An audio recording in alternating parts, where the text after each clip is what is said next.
Nau mai haere mai ki tēnei hui, ki te kaunihira o no Rotorua. Morena everyone. Welcome to the Community and District Development Committee meeting for today, the 14th of June. Just a reminder, councillors, if your phones could be turned off and put away, we'll have a morning break later on, hopefully around 11 a.m. Welcome also to our media this morning, to members of the public and our two CEOs and to our staff and to those that are listening on live stream. I'd like to now ask Councillor Kiriopa if she would open our meeting with a karakia this morning.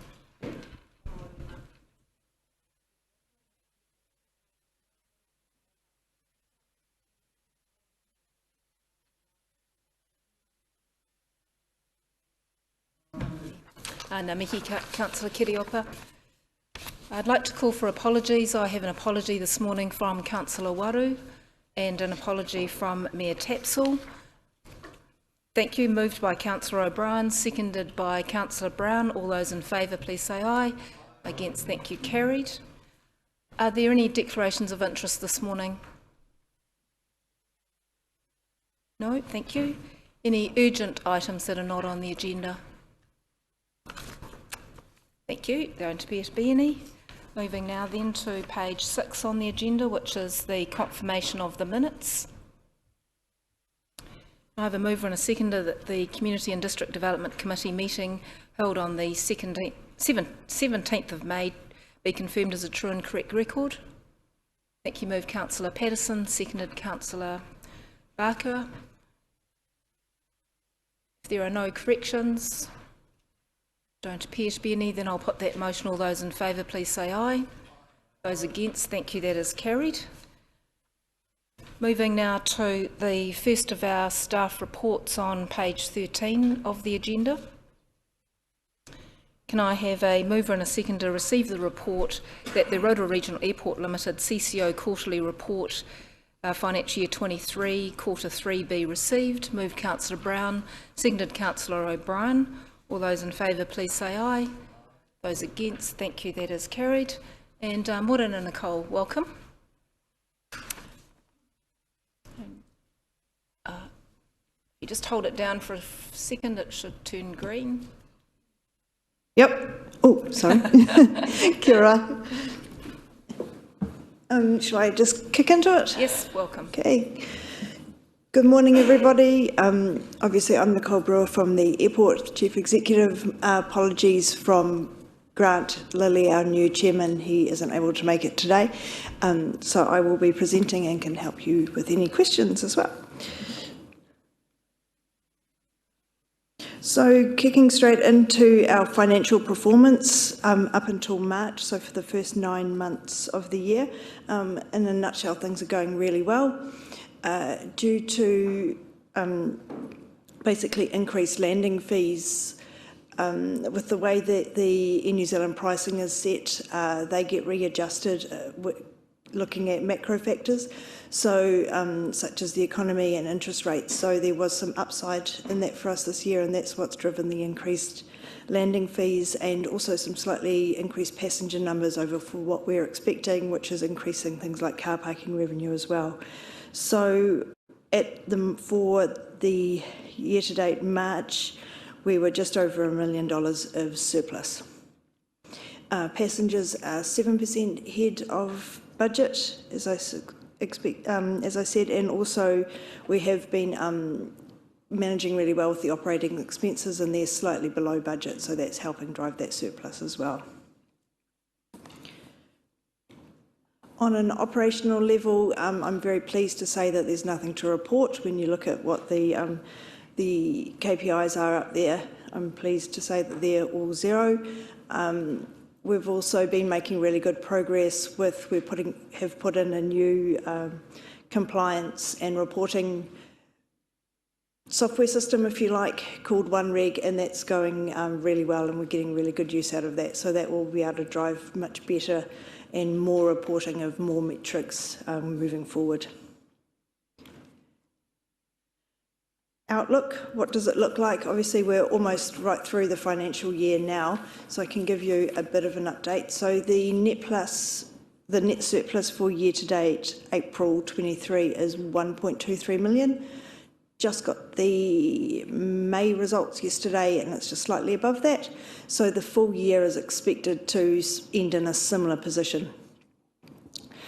This surplus has been used to repay debt, so we're on track to repay council repay to the RLC debt that we have borrowed $2 million in the next few weeks, and that's coming out of the surplus, and it's also funding capital expenditure. So any surplus gets reinvested straight back into the business. New general aviation pricing was introduced on the 1st of June, and the pricing includes increases for FY25 and FY26.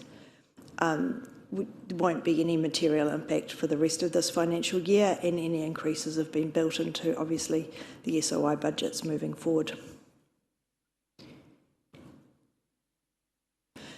So business update, what are we seeing? There's been quite a lot of focus on company culture and so forth out at the airport. Done a full consultative process with all airport staff and come up with 3 company values, which mean something to our team. We've got own it, can do, and manaakitanga.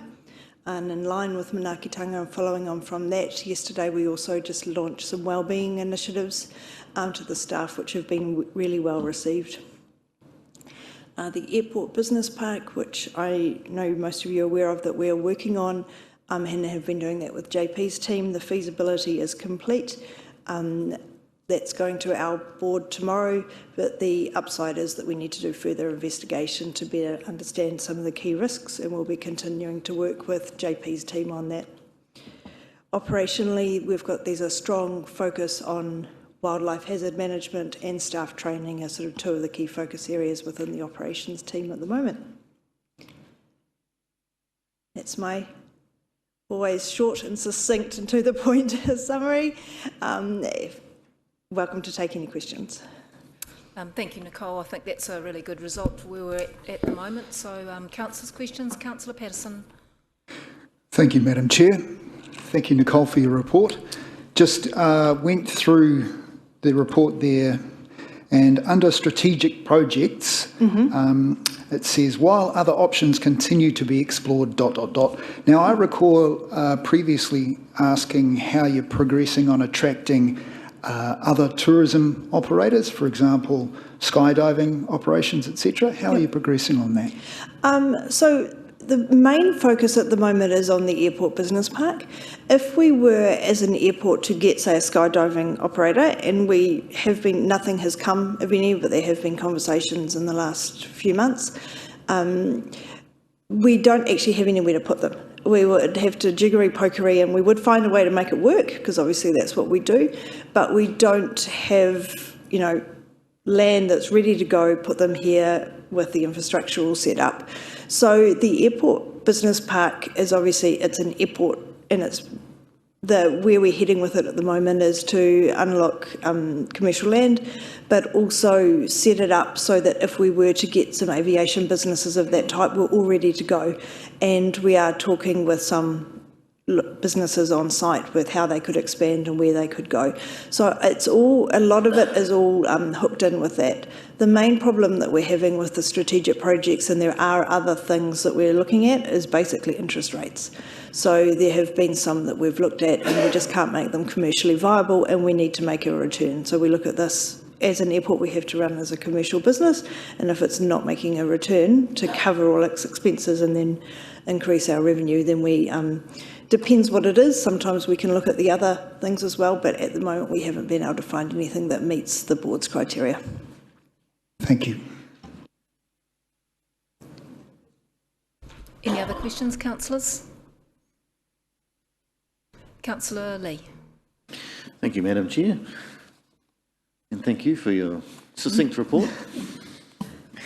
This little one of your strategic objectives, lead the development of the future of aviation, e-aviation, providing a hub to support innovation. That sounds, what's that about? Yep. So are you reading the SOI? What have you got in the report? Sorry, this is a staff report on the strategic objectives, page 13 of our agenda. Okay, all right, they might have put something else in there that wasn't in the initial report. So what that is about, so that was in an earlier SOI, statement of intent. That's about looking at how we can support electric aircraft, hydrogen aircraft, those types of things. And we're continuing to work in that regard. So I'm talking to New Zealand where we can. We are, as I said, trying to get the infrastructure set up and develop, also look at how we can develop the air park side of the airport, which is to the north of the terminal, where smaller businesses would go. We're doing ground investigations basically in there at the moment to see how we can unlock that.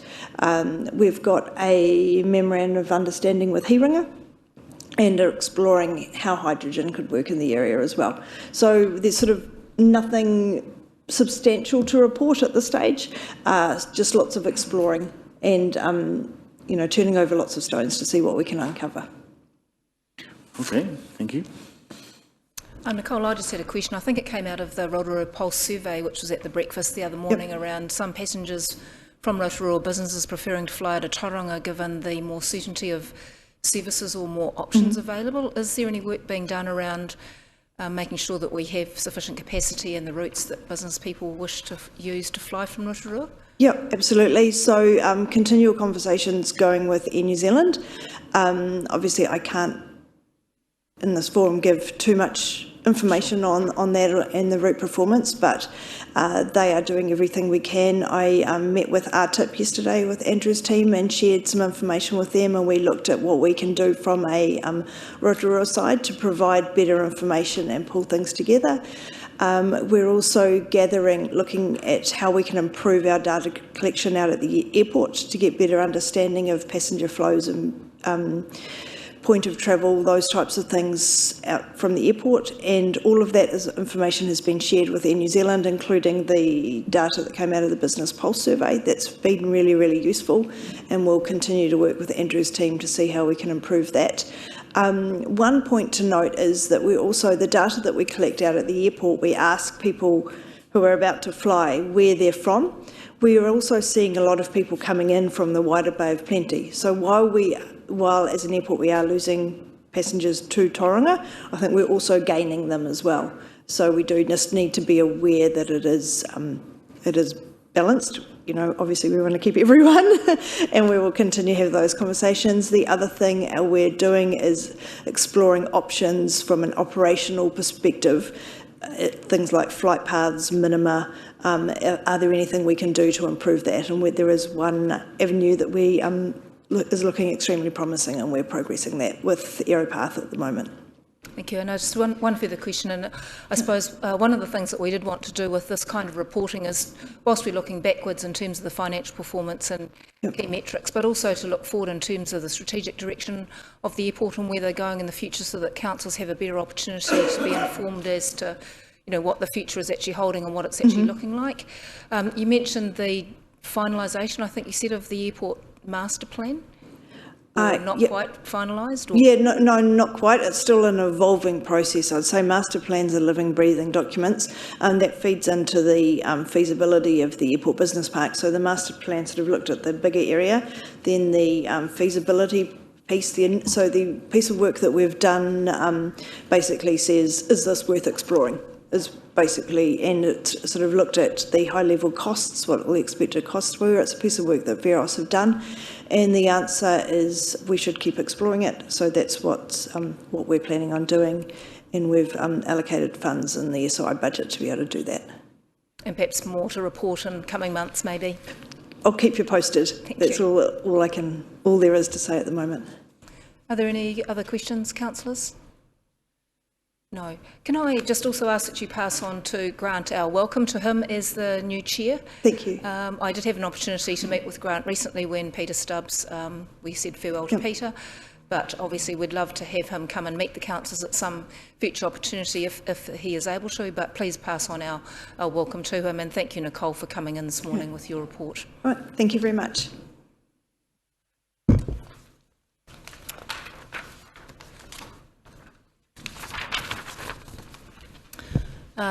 Councillors will move to page 16 now. So can I ask for a mover and a second to receive the report from Rotorua NZ Limited CCO quarterly report, third quarter be received. Thank you, Councillor Patterson. Seconded, Councillor Kiriopa. All those in favour, please say aye. Against, thank you, carried. Morena Andrew, welcome.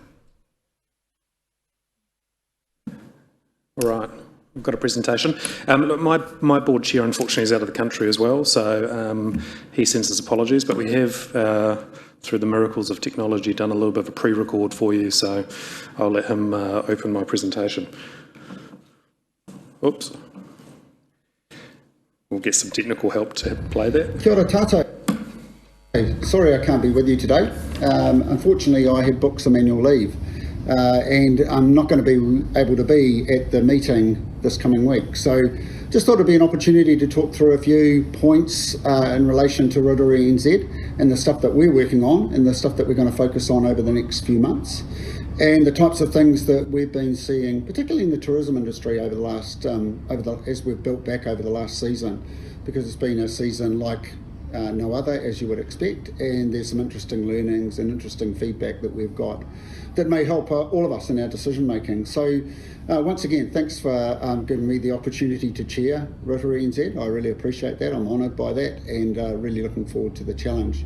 We had our first hui last week, our first board hui, and we had 4 board members present. We're obviously waiting for another 3 board members to be appointed, and we look forward to that. And following that appointment, we're certainly going to focus on some planning, some board planning, and make sure everything's in place so we're responding to the needs of our constituency and our stakeholders, but also to you as our parent body and major owner. So yeah, it's been a it's at the moment where Andrew and the team are focusing in on the statement of intent and the KPIs that we're going to be measured by. So that's a key focus within the team at the moment, and getting those right. So working with council officials and council officers to make sure we're on tune with that, and to make sure we've got those in line with what the council's objectives are, because we don't see much point in being way out of line. They've got to be aligned, so we're achieving the things that that matter to you and also matter to us at the end of the day. We understand in the environment that we're in at the moment, there's a need for constraint and a real need to make sure that we know where every cent's going. That's a focus in the organisation. There's been some major changes within the organisation to reflect that already, and no doubt going forward we're going to have to balance that up with our priorities and our work program, and make sure we're making the right investments in the right place to make sure that we're delivering as effectively as we possibly can with the resources we have. One of the first things we dealt with last week at our board hui was a new communications plan, and Andrew and his team have developed that plan, and we'll be working through that further over the next couple of months, and certainly we'll be bringing that to council for your viewing and input as we progress our way through that. We see quite a need still to communicate with our local community, obviously, but also the tourism industry, just to make sure we're getting the right messages out there post-COVID, and start to reflect some of those messages in the work that we're doing. It's essential that we get that. From a summer season point of view, at least from a tourism industry perspective, it has been a very encouraging restart. It was a little bit potted, to be fair, to start with. It was a bit bumpy because obviously not all things started back at the same time. And once the government announced that borders were going to reopen again, there was a flurry of activity, and we all had to gear our businesses back up to service whatever number of visitors we were going to host. I think for most of us within the industry, we found we were hosting more visitors than we had intended, and we were hosting those visitors with less staff than we could really employ. So a shortage of staff both in tourism and hospitality is not something new to you. You would have heard much about it during the season, and that was very real for most of us, a very real concern. And certainly in the Tapuia instance, we had to cap certain numbers into our experiences just to make sure we could manage it properly and manage it effectively. We're delighted even at the Tapuia level to sort of see the numbers and the business performance pick up, and I think we're coming out of first post-COVID season in pretty strong shape, and I think most of the businesses are really. They're starting to get themselves back in the game, and while I'm sure there's still a lot of hurt that's out there in relation to the costs of COVID, a lot of the tourism businesses have really got themselves organised and are working through all that and are genuinely back in the game. And it was so nice to see so many of them at Trends presenting themselves again, and just seeing that they'd actually made it through and had got to the other side and were now able to look at a more positive immediate future, which is hugely encouraging. From a what does it look like point of view, from an international perspective, I think the future of international inbound tourism to New Zealand is still incredibly positive. We are seeing a really continuing and strong build back of international visitor demand, and that's coming off the back of some really strong inbound air capacity from some great source markets such as the US. And that's the overarching theme, really. I think that things are in place probably for another, for a good couple of years ahead, to see the industry continue to build back into a bit more of what it used to be like. Many of us have used that opportunity, though, to re-gear our businesses and change our businesses around.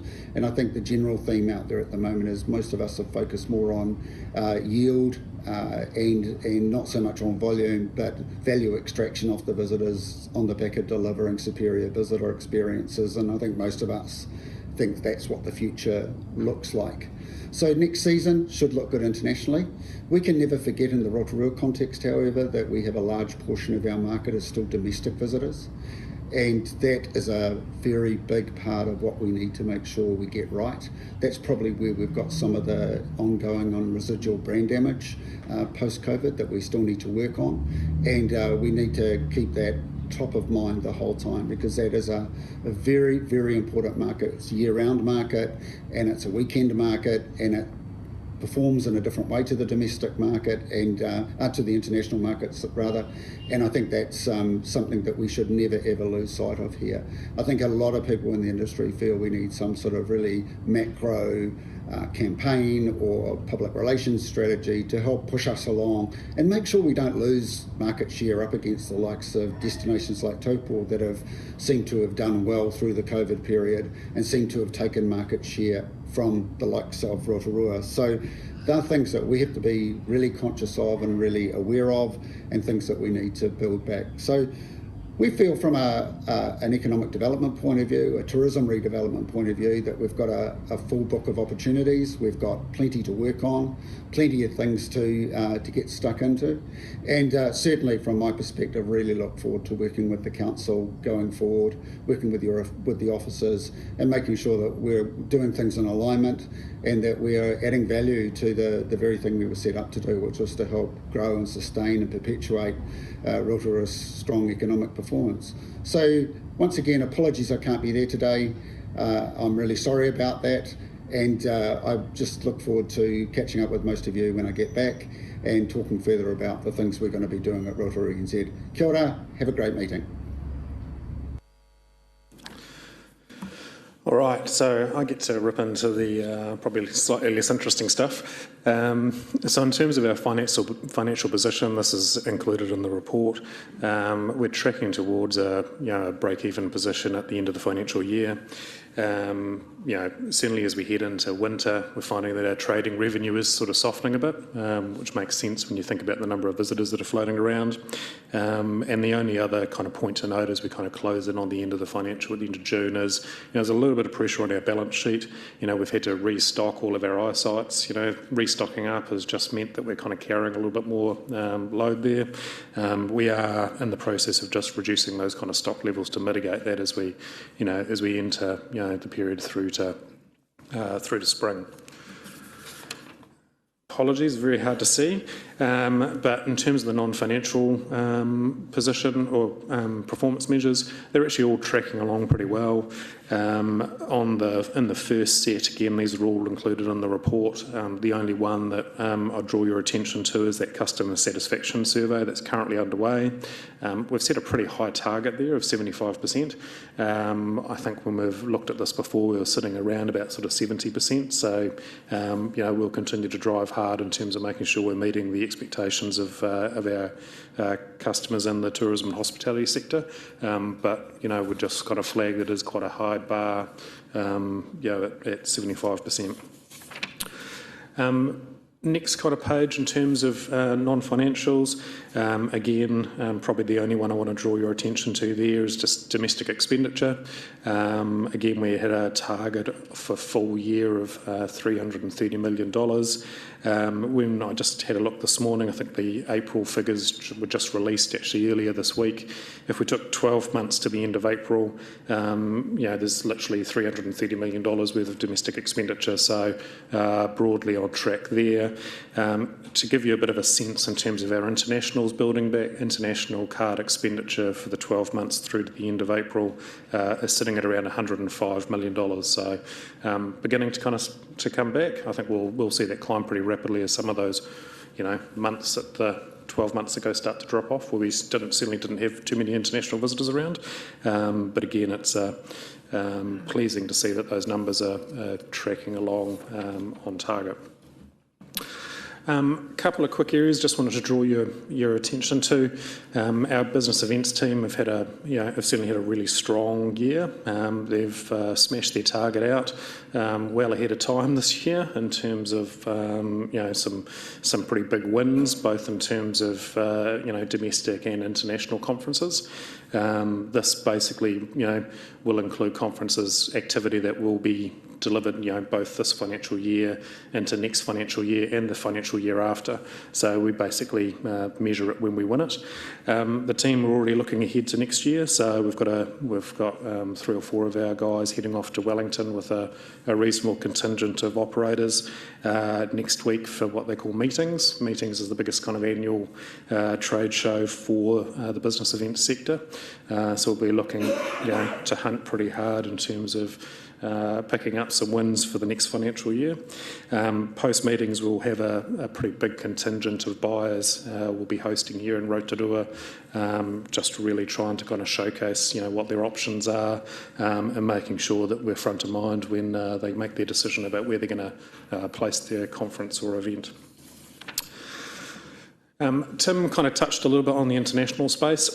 Look, the trade space continues to be a really critical channel to market for a lot of our operators.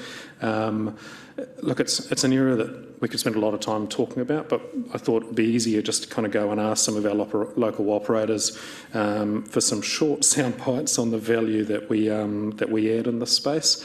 I will say this has been cherry picking a few. They sent back pages and pages of notes, so it's a reasonably short selection. But certainly, what we're seeing in that space is Lou has been doing a fantastic job in terms of representing the destination, both with onshore inbound tour operators and wholesalers, but also offshore. So, certainly there's some real wins in there in terms of how we represent not only individual operators but the destination as a whole. Over on the visitor experience space, we have opened. We had a soft opening of a new eyesight down at Waipa. That's actually been exceeding expectations given the time of year. So we're looking forward to a summer trading period when we're going to, certainly, hopefully blow out the. What the forecasts were in terms of revenue down there. We do have an official opening coming up on the 27th of June. I think there'll be invites coming up for that shortly. Certainly the strategy around our eyesights is making sure that we locate them where the visitors are. At the end of the day, we've done the hard work in terms of getting the visitors into Rotorua. We need to make sure that we're transacting and we're extracting as much value from those visitors as possible. Certainly the eyesights are a really critical part of that strategy on the ground. Last slide. Again, apologies. This is me probably getting a bit carried away with words. Just wanted to touch on a couple of things we've been doing in the sustainability space. So, look, through the destination management plan, there was certainly a really big theme in there in terms of managing how sustainable we are as a destination and the contribution that particularly our tourism and hospitality businesses make to that.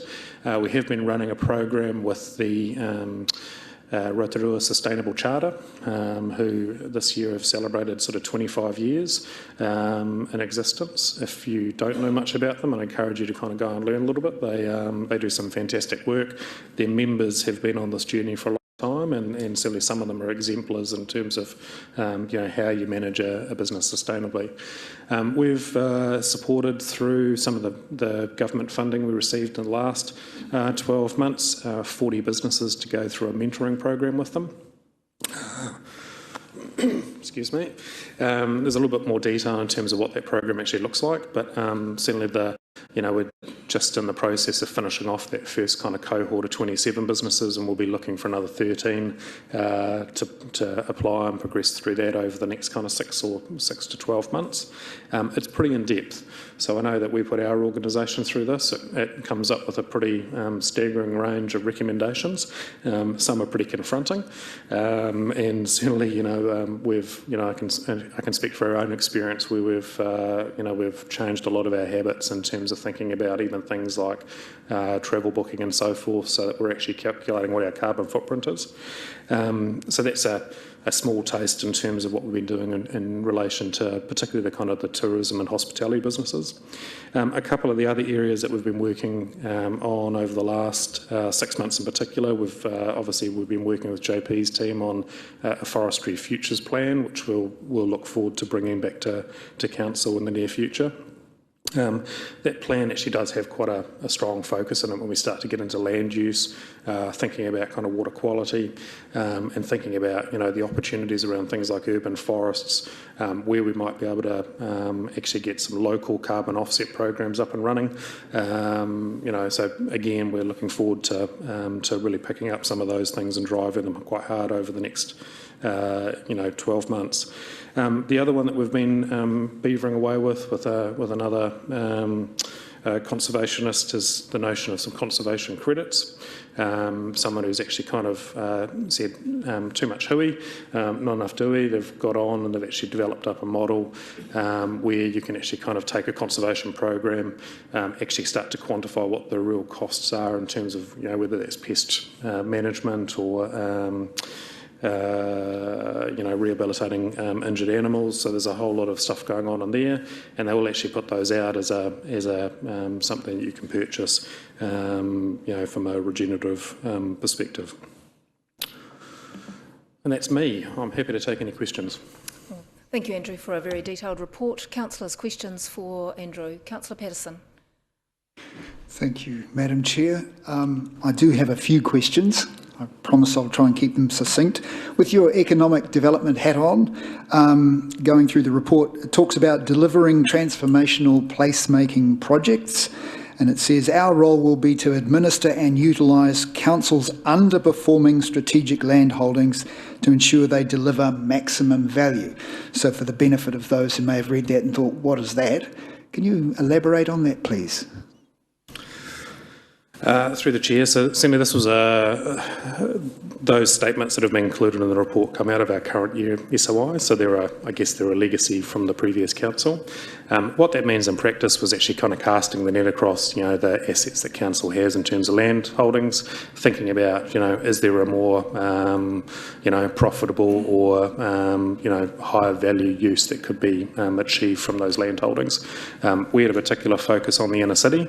Unfortunately, we only probably, from a council perspective, we've probably only got a limited number of land holdings actually within the inner city, and so we've been working in terms of what other opportunities might exist where you bring the private sector in to achieve a development. Yep. Thank you for that. Next question. And then working with Film Bay of Plenty, you talk about that. There's been an increase in inquiries relating to film and TV production, which is great because we talked about that as some of our priorities when we were sitting there when we first were elected. So how did you leverage the recent filming of the movie up in Tautakina that starred Cliff Curtis and Tim Morrison to it? I think it was called The Battle of Orako, or it was about that. How did you manage to get some leverage out of that? Look, the leverage opportunity for that will come a little bit later. So typically, when you've got a couple of opportunities. One is, look, film and TV production is pretty positive from an economic perspective, in that they generally employ a lot of local people. The money gets distributed generally within the local community, so whether that's purchasing catering or, set designers or there's a whole lot of money that actually sticks quite locally. So I think you get some quite direct benefits in terms of when the filming activity is going on. Equally, I won't talk to that specific example, but we've got some other productions underway at the moment that are filming. They bring in things like quite a few bed nights where there's cast and crew that are kind of travelling in. So there's a benefit there. The other part of the benefit then is thinking about how do we leverage the kind of the brand equity, and that often comes later when you get into the production gets released, and what are the opportunities that kind of hang around at that time to think about showcasing Rotorua. Last question. I noticed still with the silver screen, to use the old terminology, the Australian TV show Travel Guides. I noticed that was here for 4 days in May, or should I say it was aired in May in Australia. Have you noticed an uptake on our platforms with hits from Australians checking out what's on offer in Rotorua after that aired? I would have to go back and ask the guys to pull the data on that. So, look, I couldn't, without going and asking them to query that, I couldn't possibly comment accurately, and I wouldn't want to set you wrong. I do have a copy of the episode, so we've got one over at our office. If anyone is interested in, we couldn't put it up on the screen today because of there's limits in terms of how it's broadcast, but certainly happy to arrange if anyone wants to see that. It was a great episode, and certainly we know that all the participants in that kind of program had a fantastic time. So, Excellent. Thank you. Thank you. Councillor Maxwell, did you have a question? Thank you, Madam Chair. Got a couple of questions here. One's already been done. That thank you for the positive kōrero to Councillor Patterson's question on the filming opportunities. I'm aware that it does help out a lot of people in our community. The questions I've got is, Trends just finished in Christchurch, and pleased to see that you've mentioned we're benefiting from some of the opportunities our people are getting from there. When's Rotorua on the map for it to be held here? That's one question. Look, certainly we had some of those discussions with TIA when we were in Christchurch last month. I think we've indicated to them that, from a 2024 perspective, we're already looking like we're going to be hosting a pretty significant industry event. We've certainly got, this year we've got what they call the Tourism and Export Council we're hosting here in August, where there'll be a number of buyers and certainly a bunch of people coming in from out of the country. Next year we'll have confirmed publicly shortly another reasonable kind of event, which is realistically all we can kind of support as an office. I think if we plug too many things in, we just run the risk of kind of actually overworking my team, but also diluting our impact. We have signalled to TIA we'd be really interested in a conversation for 2025. I think that would certainly be great timing for us. I think we've certainly got a number of fantastic new attractions that are in the process of opening, or are going to continue to see some further investment over the next kind of 12 months. So 2025 would be certainly what we're advocating for. Thanks, Andrew. And the final question, the one was on your kōrero on the eyesight out at Waipa. Looked at the slide. Simple question, is there a cafe in there as well?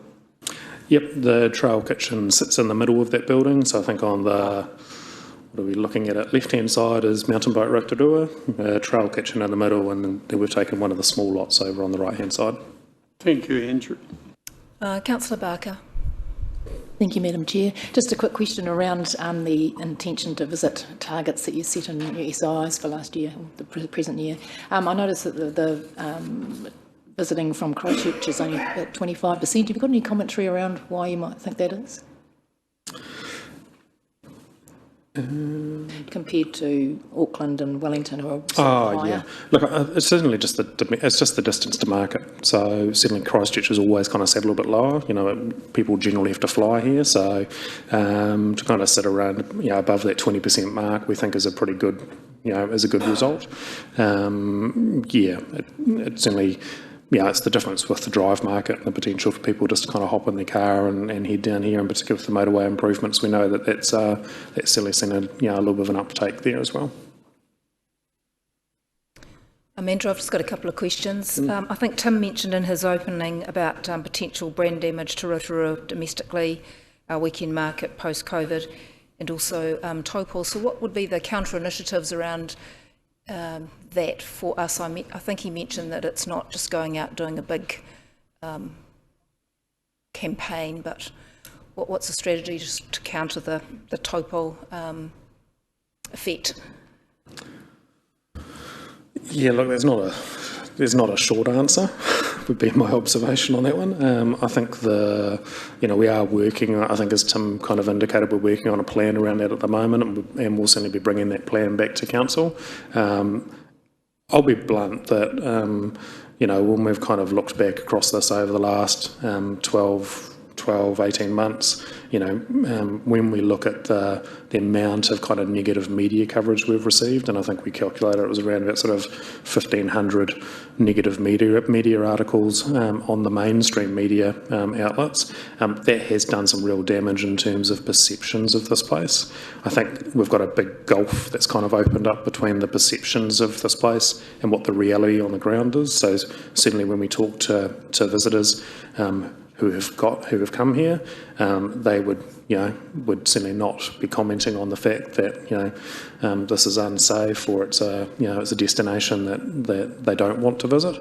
But however, we've still got a large number of people that have consumed that media, that are sitting out in some of those kind of key domestic markets that haven't visited, and certainly those are the ones that we're going to have to get back in their minds, and we're going to have to create some new associations in terms of it's not Rotorua plus X, something negative, it's Rotorua plus Y, something incredibly positive. Not a straightforward exercise, and certainly something that will be, we're working on at the moment in terms of, what that plan looks like. Okay, and good to see the business event growth, and you mentioned that you're already working on next year. So given that the council has asked for continued commercialisation of the Sir Howard Morrison Performing Arts Centre, how do you see that figuring into where your team's working with business events? Look, it works in now pretty well. So at the end of the day, we operate as the convention bureau for Rotorua. So we will take, we're kind of the one-stop shop in terms of an inquiry that comes in. But again, we're actually out proactively looking to win business on behalf of Rotorua. We will put in front of clients the best possible option. Certainly having a new facility like Sir Howard Morrison is really beneficial. Buyers are looking for things that are new, and so we'll certainly be making sure that we're pushing that in front of them. That's definitely where we see our role currently in terms of supporting that. One last question. What is a flash packer? I don't know what a flasher is, but I'm not sure about a flash packer. Good question, Councillor. So look, it's a flash packer is best described as an upmarket backpackers. So there's been quite a move globally over the last couple of years towards, and I should say that backpackers are actually quite high value visitors in a lot of ways. So yes, they won't spend as much on their accommodation, but they will generally get out and spend a lot on attractions and activities and hospitality. A flash pack is effectively just kind of saying, well, we're going to give you a hotel kind of standard accommodation in terms of, it might be the facilities around kind of bar and restaurant and so forth, but your room might look a little bit different. Your room may well be, and I could probably for next time I could bring some images in terms of in support of this, but it might be a cubicle that's kind of made out of plywood with all your USB ports and all that. Really top quality. If you want to have a look at what one would look like, Lilo, which is Lylo in Auckland, has recently opened over the last 12 months. That's a really good example of what a flashbackers looks like. Good. It'll be good to see one coming into the inner city, I see, as part of a transformational placemaking project. Thank you. Councillor Lee, sorry. Thank you, Madam Chair, and thank you, Andrew, for your report. A couple of questions. Sustainability, when did that fall under the umbrella of Rotorua NZ? Look, sustainable business has always been there in terms of, and I should say it's certainly got a business focus. When we look at our destination management plan, it has got quite a strong kind of recognition that we are going to have to focus on sustainability as a destination if we're going to remain competitive. Certainly what we're seeing out of Europe in terms of the trends for visitors, that they are beginning to make some moves in terms of thinking about the types of places they'll visit, the types of attractions and activities they'll engage with, do need to be cognizant in terms of, the impact that they're having on the environment. Okay, did you answer my question? When did Rotorua NZ start focusing on this? Running courses, teaching businesses about carbon credits and so forth? Yep. So certainly through our destination management plan, which came to the previous council and I think, I'm just trying to think back when that was, it was probably well over 12 months ago now, probably about 15 months ago, I'm thinking. There was quite a strong theme in there around sustainability and a collection of actions that were included in there. The other part of the puzzle there was that through the COVID period, the Ministry for Business Innovation and Employment provided regional tourism organisations around the country with some additional funding, and that funding was allocated across 3 areas. So 3 areas were capability building, there was another one around actually completing destination management plans, and then the third part was around marketing. So certainly when we look at that kind of capability building space, when we've spoken to our industry, that's an area where they've proactively said, yep, we'd like some more support, and so certainly that funding is what we've allocated into that space. Okay, thank you for that. One other question. Te Aroha Economic Development Project supported by Rotorua NZ. Could you elaborate on that and what Rotorua NZ is involved with in that respect? Yep, sure thing. So certainly, again, these are the KPIs that were set under our previous SOI. And so, we had a target to support, I think, 3, Te Aroha-related economic development projects. I should hasten that, most of the projects that we undertake touch Te Aroha in some way, shape or form when we kind of actually do dig into them. The 2 projects that are kind of recorded there to date, they're still yet to be announced, so I can't give you any more kind of details in terms of the specifics of those today, but there should be announcements kind of following on those, probably over the next kind of month or so. Okay, thank you. Thank you. Councillor O'Brien. Thank you, Madam Chair, and through you, Morena Andrew, thank you for your report. Could I just follow on from Councillor Patterson's early question about film and television? Did we support in any way, either financial, direct, or in some support, role the Indigenous Film Festival last year that was held in Rotorua? And are there any plans to help it, particularly given the number of productions that have been taking part here? Thank you. Yeah, look, certainly we've provided some support through people resource to helping them get that festival kind of up and running. From recollection, we haven't provided kind of direct sponsorship to that, and we don't provide, any kind of film subsidy or film grant. We generally tend to work more in the space of, how do we support those productions, accessing, whether it's permitting or consenting or, maybe trying to access better arrangements around accommodation if they're bringing kind of crew in and so forth. Generally seems to be the space that we kind of operate in. Thank you. And one further question. Could I ask, with the amount of cruise ships coming back into the port of Tauranga, what's our involvement there to try and take advantage, some of these ships, approximately 7,000, 10,000 people. What are we doing to try and capture that market for Rotorua? Thank you. Yep, good question. We've certainly got a pretty good relationship with our colleagues over in Tourism Bay of Plenty. Rotorua has probably been a big beneficiary of that cruise activity for quite a long time in terms of, just through the sheer nature, we've got a lot of attractions and activities based over here, so certainly quite attractive from that perspective. I guess the headwinds coming back the other way have been kind of twofold. So certainly some of our businesses have really kind of had a bit of a rethink to kind of go, is getting a big deposit of kind of, cruise visitors at a very specific time what we're after. And so there's been a bit of a shift away in terms of some of them not wanting to kind of service the cruise market in all instances. The second part of the challenge there has actually just been the shortage of coach drivers. So, they're really reliant in terms of getting, via coach, large numbers of visitors off those ships that are in quite a short window of time window. So, the number of coach drivers just isn't what it was. So certainly, we've probably seen fewer through, but the ones that we do come through are probably what we would indicate would probably be higher value for those businesses that are really chasing them. So it's not a straightforward answer, I'm afraid. Thank you, councillors. Are there any further questions? No, there don't appear to be. Thank you, Andrew, for your report and answering all those questions this morning. Can you please pass on our thanks to Tim also for taking the time, and we look forward to welcoming him at the next meeting. So thank you very much. Councillors, page 21 of your agenda now. I'd like to ask for a mover and a seconder to receive the report, District Development Progress Report, received. Moved Councillor Maxwell, seconded Councillor Barker. Thank you. All those in favour, please say aye. Against, thank you, carried. And welcome to Jason and Jackie this morning.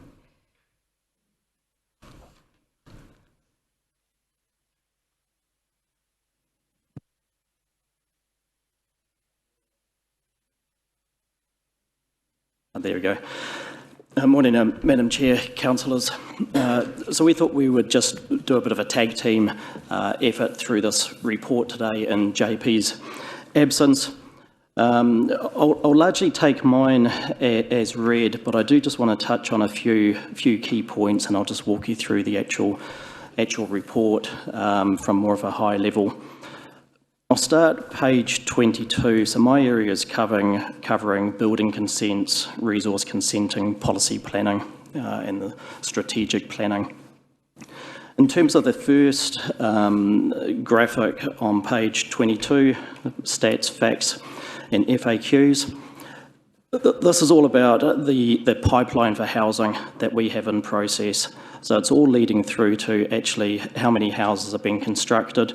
And that's what a lot of those figures are showing, leading through to in April. So it's a snapshot of April, is 24 building consents issued, and then down in the bottom right corner on that is 19 actual code of compliance. So that's actually when the dwelling is ready, had its final inspection and has been signed off. On page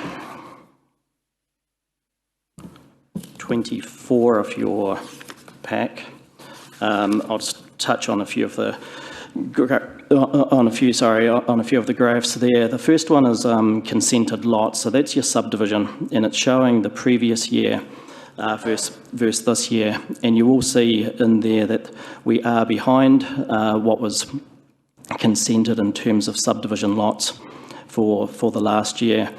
But I just want to point out that while that's subdivision lots, there's also development that gets subdivision after. So a lot of people actually get what's called a land use consent to consent the dwellings and then subdivide the land around the dwellings afterwards. So within those numbers, the 162 there of this current year, there was actually an 80 lot development that's on one title. So it's just a bit of explanation just around figures. And the graph below it, building consents, is a little bit behind last year, but sort of nearly on par on that building consent. So that's actually the pipeline coming through from a building consent perspective. The final chart, I think it's called Rotorua District Net Dwellings. Why we've included this, again, this is showing the net dwellings in the building consent process. So that's all of the consents that have been processed in blue. The orange is the issued and the inspections that are underway. So what that's showing is, as you can see, it's actually increasing year on, with the actual construction industry, number of consents and number of dwellings actually being built. Do want to point out that obviously there is a lot of headwind, as we'd put it. Interest rates, construction costs, labour supply. That is having an impact. We are certainly hearing and seeing that. So there is what I'd call headwind certainly out there, and we're doing all that we can to try to do our part in that process. That's the sort of a snapshot on the consenting numbers. I'll just dive back to page 22, future development strategy. As you'll be aware, this is an April statement, so I just wanted to update that now that the draft future development strategy has been released and it's open for public consultation at the moment from the 1st of June. And there's a lot of engagement occurring during June on that strategy. At that stage, happy to answer questions, but I'll hand over to Jackie just to lead through her report. Kia ora. Through you, Madam Chair. I think since last time I presented to you, I have slightly changed my role, so I am now the Program Director overseeing the delivery of District Development Work Programme. And I thought I'm probably just going to focus from page 27 onwards. Andrew and Nicole have talked largely to the stuff on page 26, but are quite conscious that we haven't presented to you what we're doing in-house from the economy side. Obviously, the priorities enable and attract smart investment and revitalise inner city and Fenton Street is what these page 27 onwards is about. So our economic development strategy, at the moment we're working from the draft economic development strategy framework, which was from the last council. It was adopted in November 2020. So long term, we want to make that final, deliver our economic development strategy. So at the moment, just the focus is largely around doing some sector analysis. The work in this is also supporting the plan changes, the commercial and industrial plan changes, which has come out of the FDS, or will come out of the FDS implementation plan. So that the work for them is kind of serving two purposes. And then the inner city revitalisation and Fenton Street corridor, that's again started back with the Build Back Better group. So we are very conscious that we need to come back to you guys and reconfirm that the strategic framework is still where we want to go, and then confirm the infrastructure projects and the action plan, but kind of building off the Build Back Better work. We're at the moment doing a research, so we have data and stuff to back up the decisions in the inner city.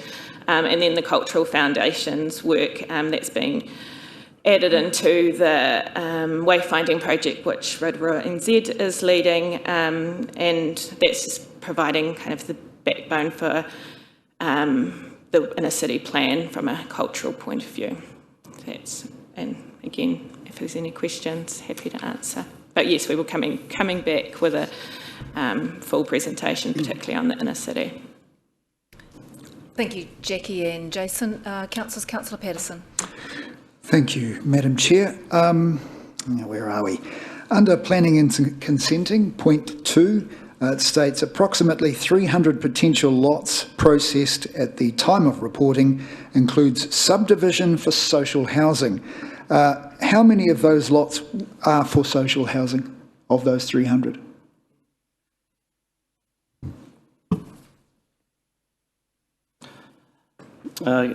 Councillor, I'd actually have to come back to you on those exact figures. What I'm pointing out there is that there's a range. There's some lifestyle lots. There's some range of infill, greenfield, and some Kainga Ora social housing within that mix, but I can come back. So just subsequent to that, so below that statement, it then says, under yearly consent comparisons, could we, so I'm just looking at those figures, could we subtract 222, which I think is a figure down there, from that 300 to arrive at 78, or is that just, that is different numbers altogether? Which section is that, sorry, Councillor? So on that same page, when we're talking about planning and consenting, further down from where it talks about the social housing, it says at the bottom somewhere, under yearly consent comparisons, could we subtract 222, which is talking about it there, from that 300 figure that I mentioned before and come up with 78, or are they different sets of numbers? Yeah, no, they're different sets of numbers. Okay. But if that is of an interest, I can provide a further breakdown going forward. That would be very helpful. Thank you. Councillor Barker. Thank you, Madam Chair. Thank you, Jason and Jackie, for your report. Just a quick question around the economic development strategy. You've mentioned the importance of the forestry and Forestry Futures Action Plan, tourism, retail, trade, services. Just a question around the agribusiness sector and the rural sector. Have you got any plans in the economic development strategy that include that sector as well? Yes, it's not the priority. So how we're breaking down the strategy, we've got, I think, 5 sectors, and agribusiness is one of the sectors, but we're not looking, we have one economic development staff member in-house, so we're not probably looking at that until the next financial year.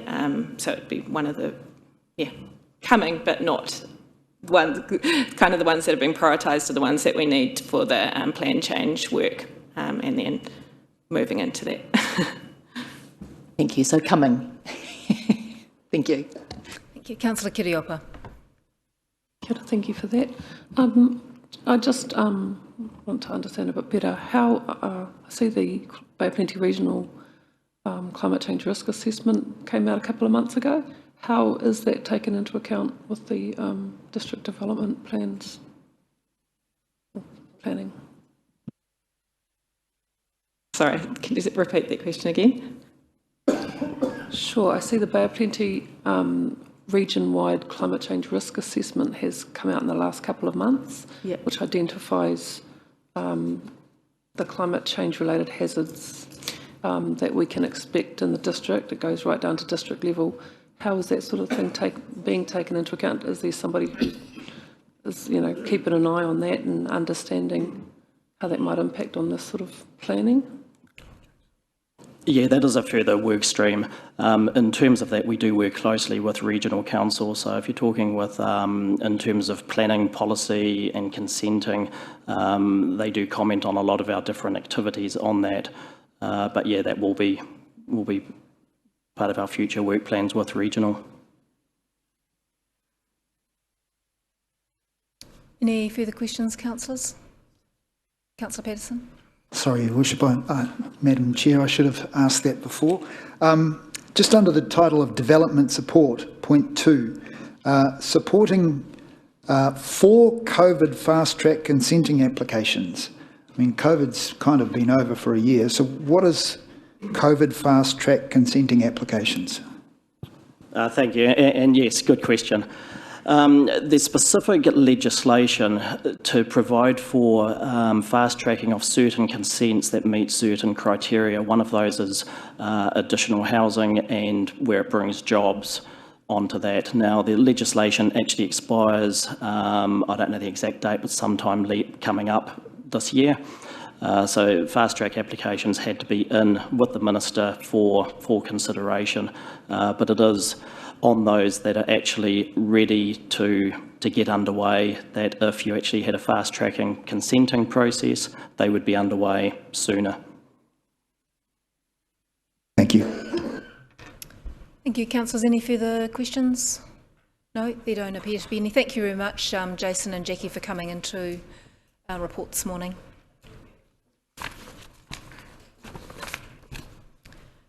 Councillors, page, oops, sorry, no, I haven't got a page number. We've got the separate report in your agenda pack. That's the Community Wellbeing Report.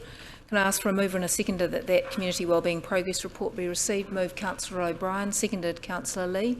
All those in favour, please say aye. Against, thank you, carried. Welcome, Anaru, to overview your report.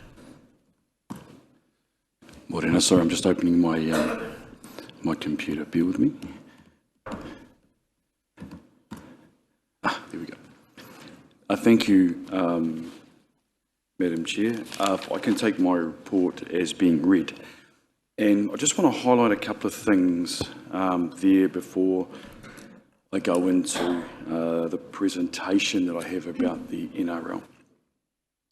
So just a couple of emerging issues that have presented since the time of writing this report for us to be mindful of. So I did put in the report there about begging. So we have received through council here some concerns from a couple of members of the community in regards to begging. And so we have met with those groups, and we have a plan in place in regards to better understand that situation, including our bylaws and what that might look like for us in regards to infringement, enforcement, but what other things might we need to do. I just bear that in mind as we go through this process. I certainly know Councillor O'Brien, recognising that you've asked questions in regards to begging in the past, was certainly in front of our minds. A couple of other things of note in case you weren't aware. In the animal control space, we have had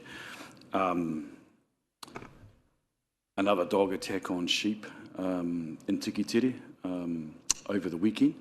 Our teams are well aware of the situation, and including the fact that we've conducted DNA swabs and we have dog traps out there.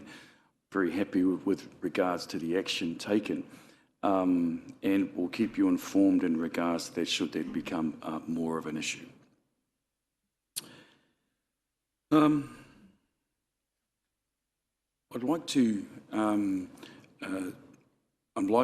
aware there may be some questions. I just want to understand, how would you like to do this? Would you prefer to ask questions now, or would you prefer me to go through the presentation in regards to the NRL report back? I think, shall we take questions now in relation to the report? So, Anna, you've mentioned that the report will be taken as read. You've mentioned a couple of items relating to begging and dog control. So, councillors, are there questions in relation to the written report that's in the agenda?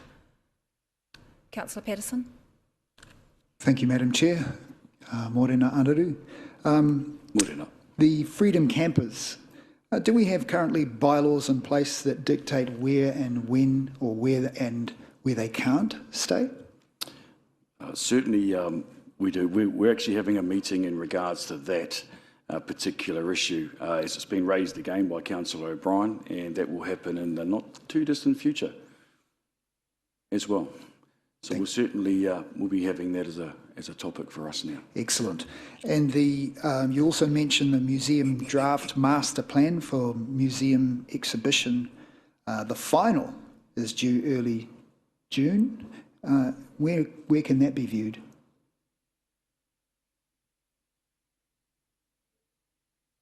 Apologies, I'll have to come back to you on that one. Okay. And then the public art, community art, point 2, the art to be painted on 12 power poles on Vaughan Road, which is awesome. I have a feeling that's in partnership with Tātou Pōnamu, is that correct? Yes, I think you're right, and we also have a meeting tomorrow with Tātou Pōnamu and the Tangai shopping community as well. So excellent, that was a good bit of news. And last quick question, in the dashboard, where are the backpackers located as far as which category do they fit under? Look, at the moment, there's a group that sits outside of this at the moment, and that's being looked at in regards to the All of Government group. But in regards to the dashboard, I did have a conversation with JP this morning as well. And whilst we're looking at that, whilst we've seen minor increases in the number of people collecting EHSNG, we know, and through the Accord and most recent leadership change with JP coming into this space as well, it's been really useful for us because we've seen the MSD are now taking a closer eye on how people are managed into that space. We're comfortable there's a positive reduction in the number of motels for the uncontracted SNG, the 14. And again, MSD has a relationship with those 14 motels to ensure they're picking up that there's no pickup there from the tourist sector, which is around the mixed use. So we've got a couple of pieces of work going on. One is in the all of government space in regards to that group you're talking to, and the other is in regards to the EHSNGs. Thank you. Other questions, councillors, on the report? I have quite a few, if that's okay. So I'm going to start from the top of the report. Around community safety, that has been a key priority for this council.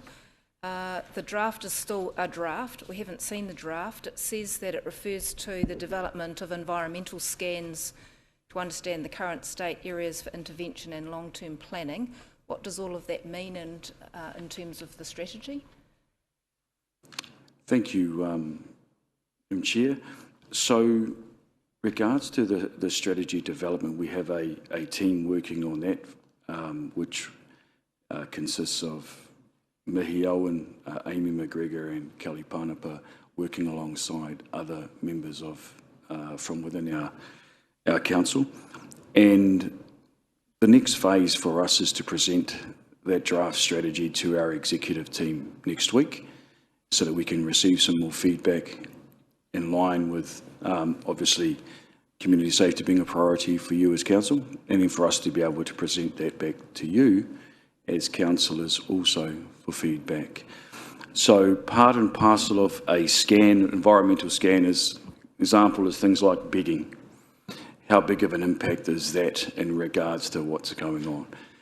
It's looking at the mental health side of things. How big of an impact is that, and how might we work with other partners in regards to what that looks like? It's about us looking in regards to our CBD and understanding from our retailers what their expectations are. There's a whole bunch of work going on within our team to understand and to ensure that we are able to be comfortable and confident in regards to the draft strategy that we'll put in front of you. I think that leads into my second question, which is just around that begging. So your report says that early discussions are being held about potential bylaw development. Given that the strategy is still in draft, is that the best way of dealing with that issue? It's certainly a challenge, begging, in the sense of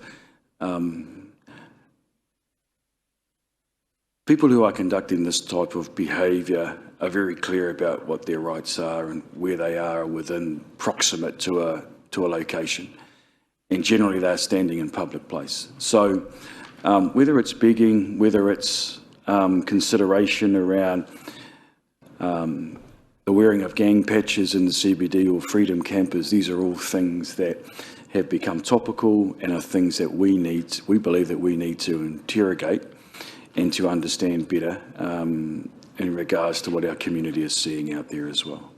So whether it's a bylaw or whether it's something else, it's certainly a challenge, because when we talk to our police colleagues, there are challenges in regards to what we can and what we can't do in regards to things like begging. Okay. My next question is around the Performing Arts Centre. So you talk there about commercialisation, that you've engaged a consultant to prepare a draft report, and further work is pending, including a current state analysis and financial benchmarking. So the terms of reference for that, and if you could expand on that, and then just what would be the baseline in terms of reporting back to councillors about whether or not we're achieving a financial metric for commercialisation? Well, certainly we have our project steering group that will Andrew Wilson was sitting there. Andrew Wilson, myself, Jeff and others are part of the project steering group that will meet later this week. Certainly it's our intention to report back to you with the relevant information in the financial benchmarking. We're still to do that work, and so it's important for us to understand your expectations as we do that work together. And just a question, just because it's been top of mind just with the recent Loafers fire, what work's being done in the space in Rotorua around our emergency housing to ensure that residents that are currently in those types of facilities are safe in the event of a fire breaking out? Thank you, Madam Chair. You might see to my right here that we've got Jason Ward coming up, should there be any questions about building warrants of fitness. For our team, in response to Loafers, the regulatory team has sent an email to the 13 contracted EH providers regarding fire safety. That was the week of the 29th of May.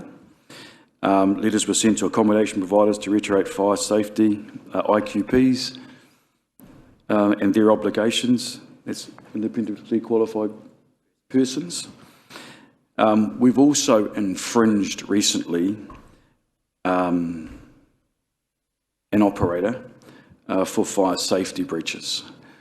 And the purpose around that was to make sure, again with Loafers and the tragic situation that was, we have had a number of fires here. And so our team put together not only that action, but have put together what we call Operation Kāinga, Operation Home, some actions relevant to make sure that we are not in that same situation as Loafers. Did you want to add anything in regards to the building WAF situation and how we operate it differently to Wellington? Yeah, happy to. Would that assist councillors, I guess, just for a bit of a brief overview of the building warrant of fitness process? So Council, we have a policy on how to carry out building warrant of fitnesses in accordance with the Ministry's guidelines, and we've had that for quite some time. So just to go back one step, the responsibilities of building warrant of fitnesses, because we are hearing that a fair bit in the news at the moment.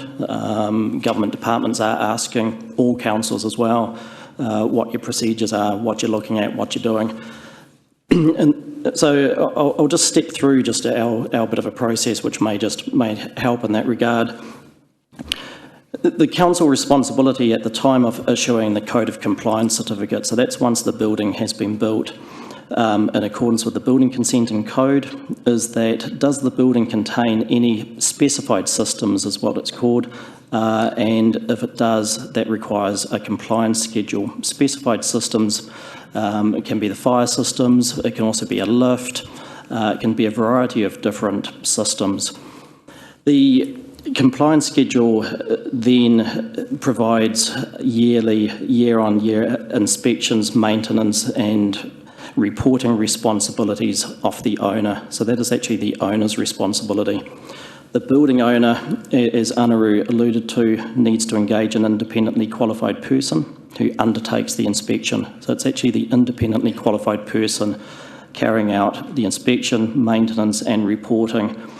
Then at the anniversary, and an important point, because I think a lot of people think councils issue a building warrant of fitness, it's actually the independently qualified person that issues the building warrant of fitness, and they submit that to council at the first stage and on their annual anniversary. What we do is we carry out audits, and what our audits is to make sure that the independently qualified person is carrying out the required inspections, maintenance and reporting. Then the building owner, again through their independently qualified person, has an obligation to ensure that the building systems are performing and continues to perform. Again, they provide that with an annual building warrant of fitness to council, and therefore we repeat the audit cycle. Now, there's an awful lot of buildings with building warrant of fitnesses, and we're constantly juggling regulatory responsibility from building consents, issuing those, inspecting pools, building warrant of fitnesses. So as part of our policy, the key part of that is to annually audit 25% of buildings with a building warrant of fitness. However, what you may have read in response to the Loafers fire is you should have a risk-based assessment. And we've had that for a number of years. I'd actually say we were the first, if not one of the first in the country to have and implement that. And for example, our risk-based auditing is an example being buildings with sleepings have an audit that is more frequent than other buildings. Also, if there is history, and normally negative history is what I'm talking about, then the frequency increases. This is in accordance with the MB guidance that states council should carry out audit frequency on a risk-based assessment criteria. We also respond to any reported issues. We work closely with our local branch of Fire and Emergency New Zealand, and if they have any issues, they're responsible for the evacuation schemes to make sure people can get out safely. We work closely between council and FENZ in that regard. So in terms of recent activity, and I'm nearly there, sorry, we've currently carried out audits on all known accommodation providers where they are providing temporary accommodation, and they're all up to date with their actual BWOF, building warrant of fitness requirements. We have written to all those accommodation providers, reminding them of their responsibility regarding fire systems and means of escape. We've written to them twice in the last 2 years, one a little while ago, and then the last one is recent in May of this year. We've also, one thing we were looking at is they have to employ an independently qualified person, but if you just carry out the audits, what happens if they aren't using an independently qualified person? How do you actually catch that? How do you actually know? So we've written to all independently qualified persons and asking them to notify us immediately if they are no longer engaged by the building owner. Again, they're the ones that are meant to be doing the checks and balances. So happy for any questions. Yeah, I just have one final question. So is there a difference in the standards for that type of building warrant of fitness for fire between emergency housing or overnight tourism accommodation? I guess there's a short and a long answer, and they might both be the same. It's a complex part of law. We've actually got a determination in with MB at the moment on that of actually the building, once it was established and had its consent, is compliant, but actually it's a change of use. So where there's a change of use, has a change of use applied or not? And that's what our determination is, and it's getting closer. Thank you, Jason, for answering those questions. Are there any further questions in relation to this section, councillors? Councillor O'Brien. Thank you, Madam Chair, and through you, and I hope you'll indulge me because it is a rather large report covering several sections, so I do have a question across a couple. Anadu, thank you for your broad report, much appreciated. Can I ask, under the community safety, quote, community safety teams through their weekly reporting have observed that mental health issues and graffiti remain a challenge in the CBD. Our team are actively monitoring these issues. What does actively monitoring mean? Thank you. Thank you, Councillor O'Brien. So we're very fortunate that we have a team of not only guardians but security that are out in the community engaging with people every day. And so as part and parcel of that, they are seeing what's going on day to day, and they're able to feed back to us in reports about what's going on. Equally, in regards to the all-of-government space, the police are raising mental health as being a significant impact on their demand in regards to what they're seeing not only within the CBD but also broader. So with all of this information, it enables us to have different conversations in the all-of-government space around how we might work with our partners in regards to solutions that are outside of the scope of potentially council, but are in the scope of places like your whatu orders and others. Thank you. If I could just have a supplementary. So can I ask you, when you say monitoring, I would think most of us, being either on Fenton Street or Tutanekai, observe some form of distress like this. So, oh, sorry, what I'm trying to actually get to, if your team observe behaviour that shows a concern, what's the next step? Is it basically just to phone the police? Thank you.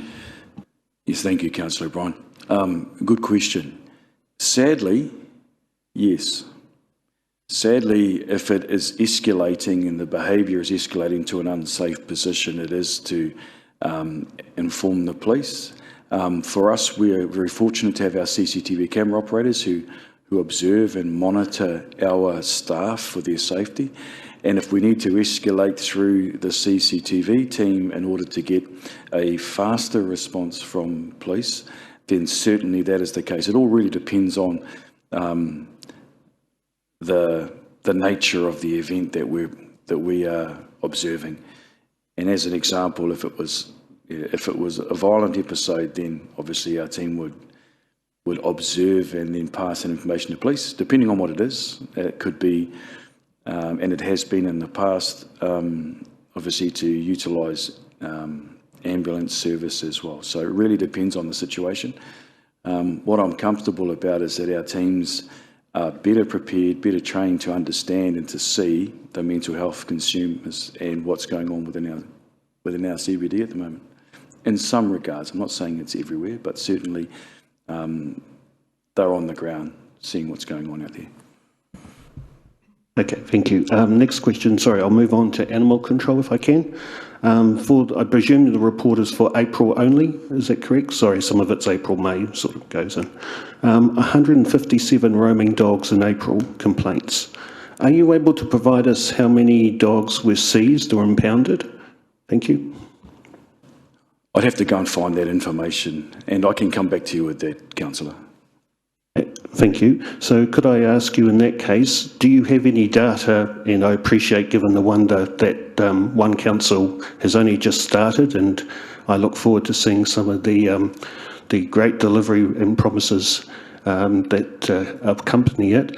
Are you able to provide any sort of data about our response times to these roaming dogs complaints? At the moment, sorry, Councillor, I cannot. However, I will get that information and bring it back to you and to this council. Thank you. I would find that helpful. I'm sure the other councillors will, because stats just on complaints are one thing. What I'm certainly interested in is the follow-up action and the resolution.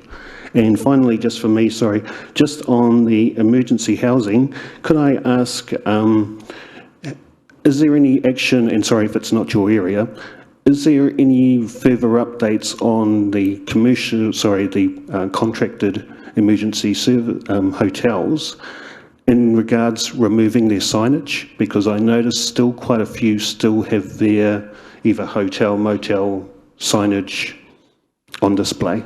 Thank you.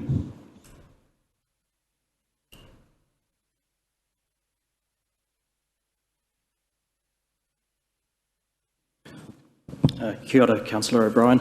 On that, there's, as you're well aware, there's 13 resource consents. Now, they're actually independent decisions, and each consent very similar, but there's the key word similar. Now, in terms of signage, and I'm happy to bring that back as well, or distribute if you want, some of them allow the word motel.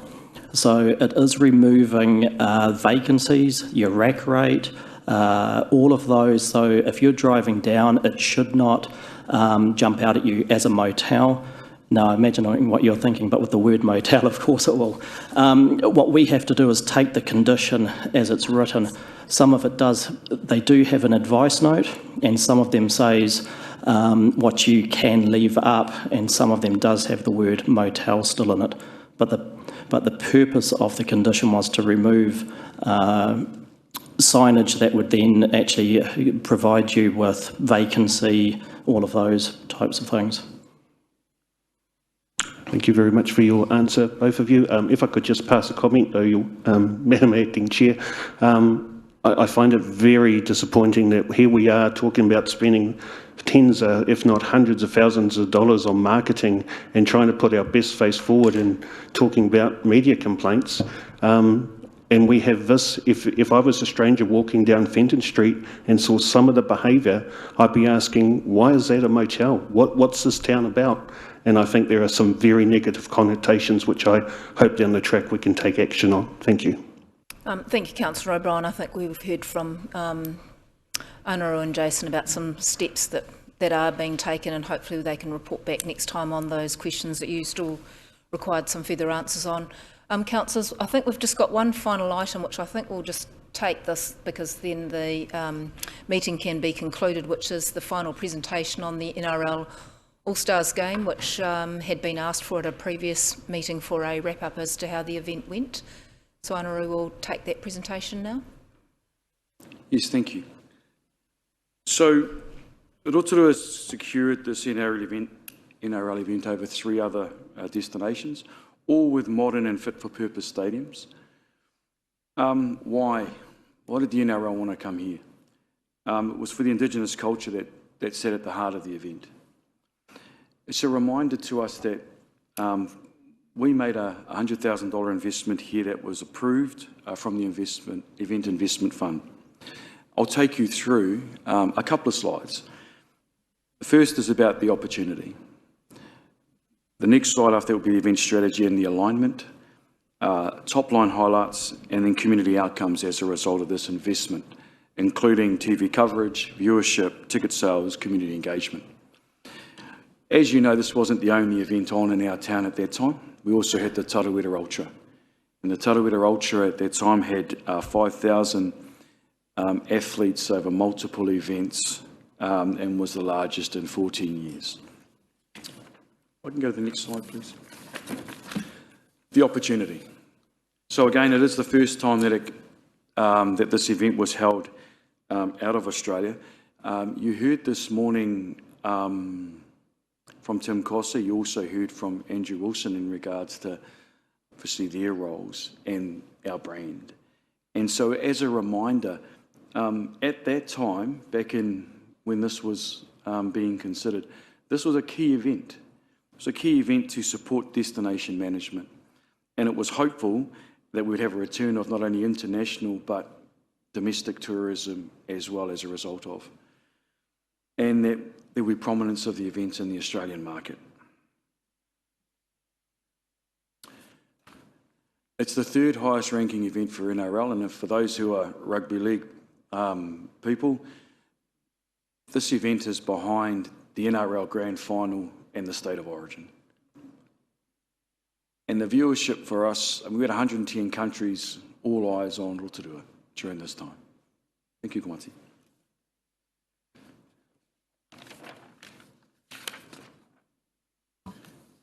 So look, the current event strategy has only been in place for 1 year, and that was straight after COVID. Whilst it has clear guidelines on decision-making for investment and could help guide our decisions into the future, there is certainly a piece of work going on at the moment in regards to us looking at event attraction management and coming back to you again in regards to whether this strategy or the next strategy is fit for purpose. I'm not going to read that to you. It's quite difficult and challenging. Komati?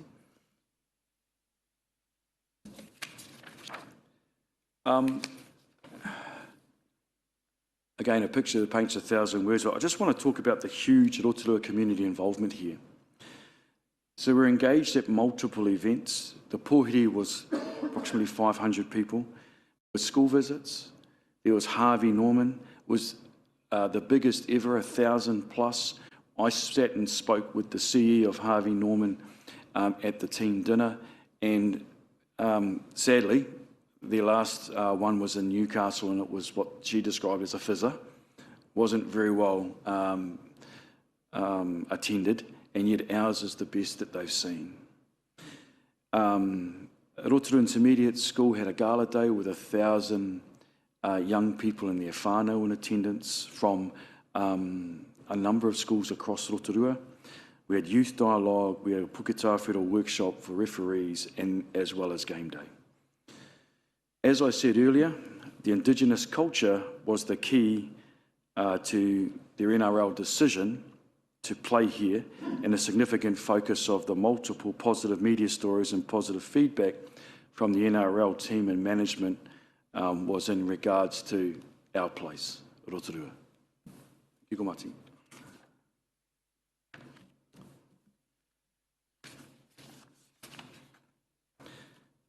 So if we go to the pōhiri itself, the most significant part of the event lead-up week for Te Ao Māori and iwi taketake, our Indigenous guests, started with the pōhiri and bringing the two cultures together in the way that we do here in Rotorua.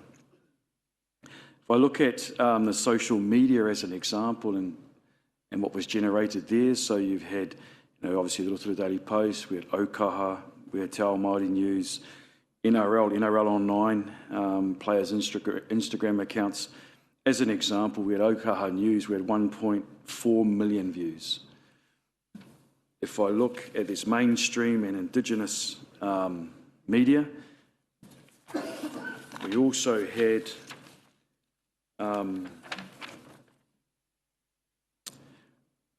Rotorua Nui. We had an interview by Jolene Elliott with Sonny Bill Williams.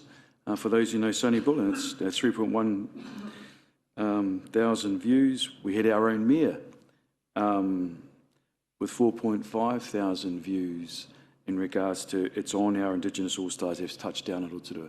If I think about our game day, there was 1.5 million views of the haka and the exchange. If I roll ahead to 19 May, the NRL are still using footage that honours their first Indigenous rugby league team that arrived here back in 1973, some 50 years ago. In the NRL Indigenous round in 16 May, which had 171,000 views, they've used footage here from Rotorua also to highlight the Indigenous round. So these are just some of the flow-on benefits that started with our pōhiri, how we welcomed and made our guests feel at home. Thanks, Kumati. So look, some of the top line headlines. So 17,644 tickets were sold or distributed. Many of the ticket sales were from Auckland, 58%, 14% for Bay of Plenty, and 6.3% for Australia. Now, there were some challenges for our Australian colleagues at that time. Part of that was the cost of travel, but equally we had some accommodation challenges here in Rotorua at that time, given we had two major events on. The 71% emotional response there is this event was enjoyable for the public. It had the strongest emotional impact of any event measured so far, according to our team. And then you see the viewership there, 110 countries looking at our place. Thanks, Kumati. So the coverage of the pōhiri in the game strengthened Rotorua's position as a vibrant and expressive centre of Māori culture. The economic benefit of the event, along with the activities throughout the week, contributed to additional employment during that week, along with increased visitation, as I've mentioned earlier. One of the masterstrokes, I feel, was the Kotahi Plus One program, which was 3,000 children being able to attend the game with an adult. And we also had strengthened relationships with Aotearoa New Zealand Māori Rugby League and New Zealand Rugby League. And I'll talk a little bit about New Zealand Rugby League towards the end of this, because obviously we're looking at any potential future events as well.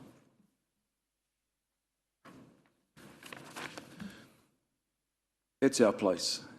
It did come with some challenges too, though. So some of the NRL feedback for us was there were some venue challenges for our place, such as the lack of fixed infrastructure for hospitality and broadcast, plus limited team facilities. It was challenging to entice the Australian-based fans due to cost of travel, some things outside of our control. We had, as we know, other competing events in the region. And I know that at the very early stages of planning, we were considering a date change. Just something to be mindful of in regards to this game. Now, it could be easily construed that it's a pre-season game.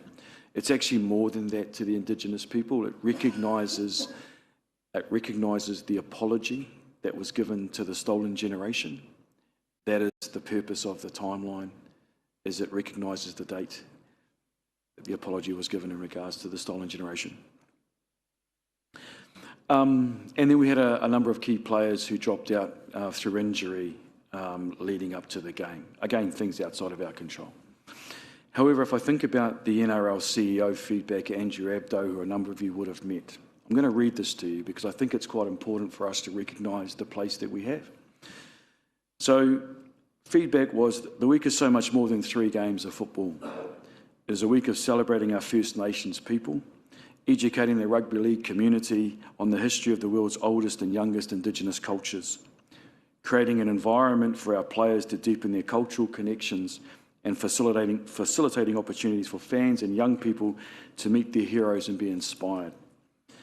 From the moment the teams arrived in Rotorua and were welcomed at the moving pōhiri, to the Harvey Norman Store Fan Day, school clinics, gala day for students, the All Teams Dinner and the Youth Dialogue, these objectives were continually met. The week would not have been the success it was without the months of work that our teams put together.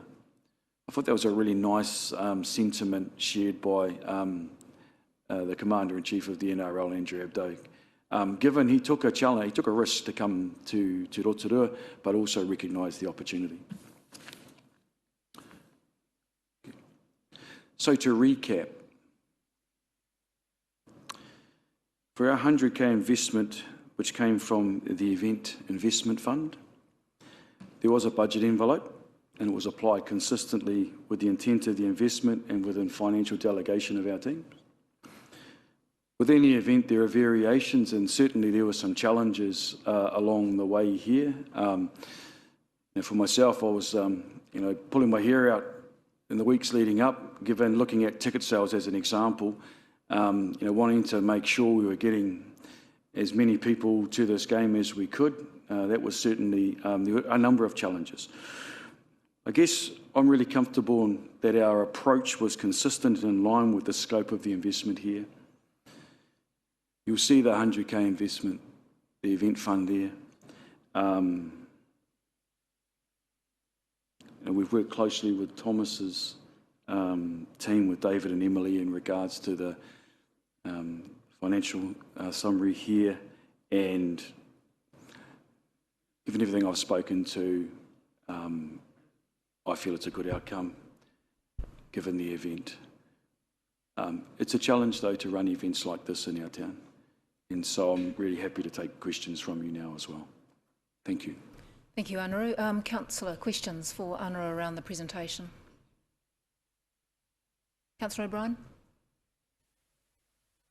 Thank you, Madam Chair, and through the Chair. Thank you, Anaru, for your report.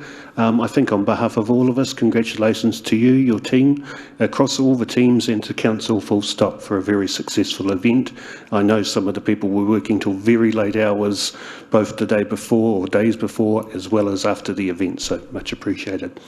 Can I ask you, first of all, I see one of the stats is 94% of ticket sales from outside of the region. So could you give me, have you looked into, I know it's still early days, is there any reason why the local buy-in wasn't quite what, that seems a very high figure to me. Thank you. It's an interesting, thank you, Councillor O'Brien. It's interesting talking to Greg Peters from New Zealand Rugby League in regards to the rugby league community. And so largely that's the largest group of rugby league communities from Bay of Plenty north to Auckland, and most are from Auckland.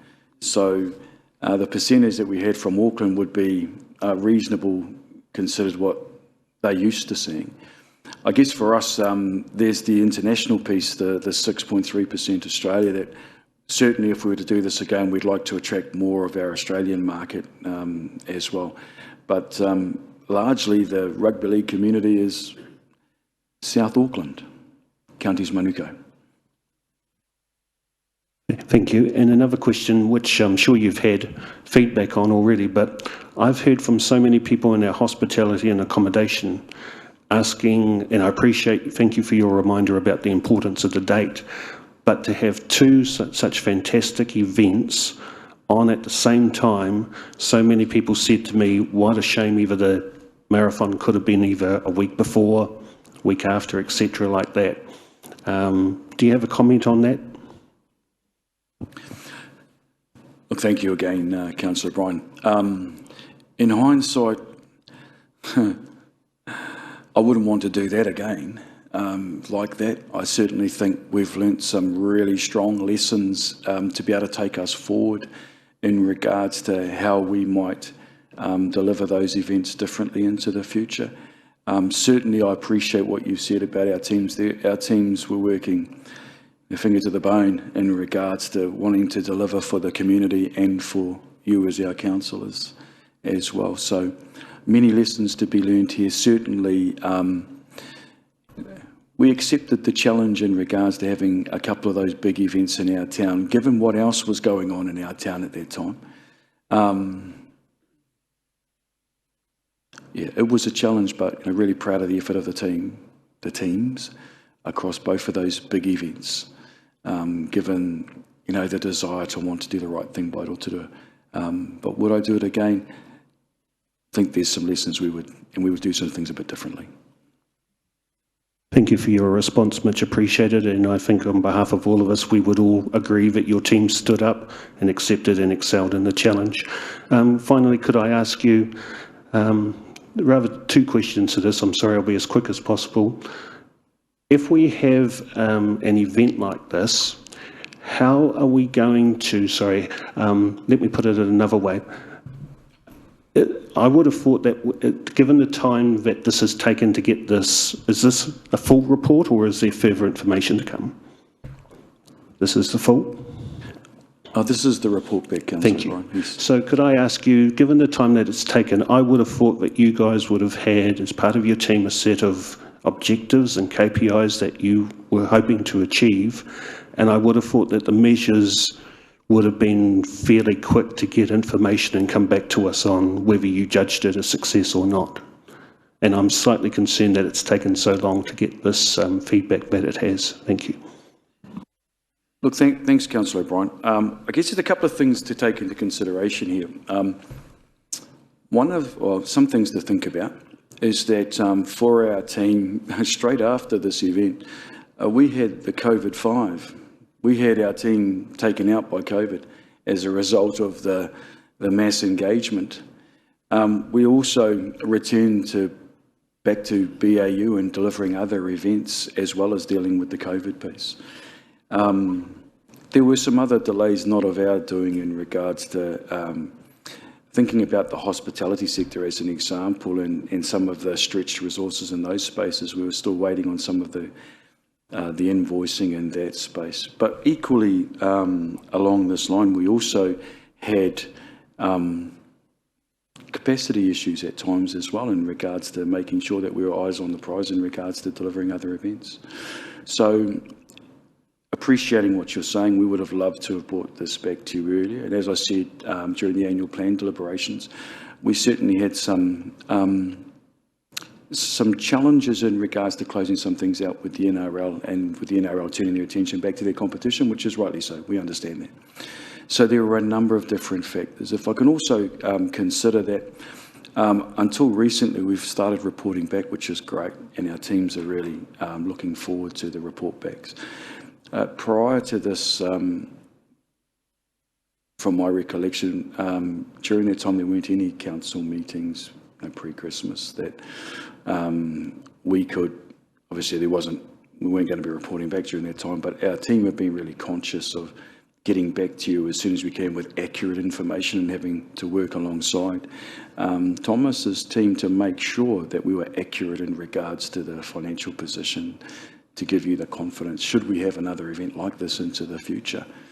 So I hope it doesn't sound like excuse, but there's certainly some other factors at play here in regards to us wanting to come back to you. Absolutely. We absolutely want to come back to you as the council. We just had some other competing priorities at that time to get through as well. And so certainly from this experience we'll get better. Thank you, Councillor O'Brien. Councillor Maxwell, followed by Councillor Lee. Thank you, and I'll ask my question at the end, because from the beginning I want to say and acknowledge and say congratulations Anaru and the team, and through Jeff's leadership as well, and Jolene, but I also want to acknowledge Steve Watene, who actually this started some 2 years ago. It was a long shot, and he sent a letter over to the head of the NRL, the chair of the NRL. He asked me to provide a supporting letter that our Te Arawa Kapahaka would be involved, and I did provide a letter of support, and we were thrilled that we were involved right through. So acknowledgements to all of them. That's huge, third highest in NRL. That's a major sport in Australia. The week they had here, I participated in everything I could attend, from the pōhiri on the first day right through. We even had the young people in this chamber with some of the they call them Indigenous, but the Indigenous Aboriginal people, the stars of the past. And it was a tremendous sort of uplift, well-being for all our people.